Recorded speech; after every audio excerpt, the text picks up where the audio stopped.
You're listening to the Amazing Facts Daily Devotional. Today's topic, Bulletproof Washington. On July 9, 1755, during the French and Indian War, a force of 1,500 British soldiers was ambushed in the open by a small force of French and American Indian fighters shooting from the woods. The British soldiers, trained for European war, made easy targets, standing shoulder to shoulder in their bright red uniforms.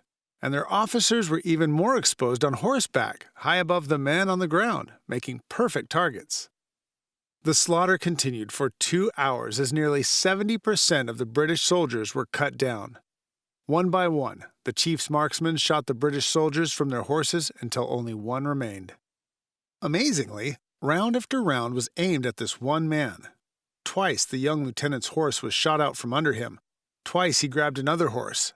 10, 15, 20 rounds were fired by the sharpshooters. Still, the officer remained unhurt. The native warriors stared in disbelief. The rifles seldom missed. The chief realized that a mighty power must be shielding this man and commanded, "Stop firing. This one is under the special protection of the Great Spirit." Eventually, the lieutenant colonel gathered the remaining British troops and led them to safety. That evening, as the last of the wounded were being cared for, the officer noticed an odd tear in his coat. It was a bullet hole. He rolled up his sleeve and looked at his arm directly under the hole. There was no mark on his skin. Amazed, he took off his coat and found 3 more holes where the bullets had passed through his coat but stopped before they reached his body. 9 days after the battle, the young lieutenant colonel wrote his brother, "By the all-powerful dispensations of Providence, I have been protected beyond all human probability or expectation.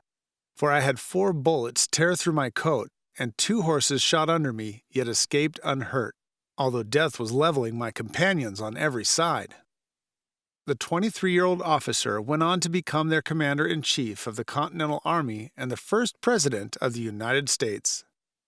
During the 3 years that followed in his long career, this man, George Washington, was never once wounded in battle. Washington also escaped flying bullets on 4 other occasions and survived contracting diphtheria, malaria, smallpox, and tuberculosis. Our key Bible text today comes from Psalm chapter 91 and verse 7. "1,000 shall fall at thy side, and 10,000 at thy right hand, but it shall not come nigh thee." Thank you for listening to the Amazing Facts Daily Devotional.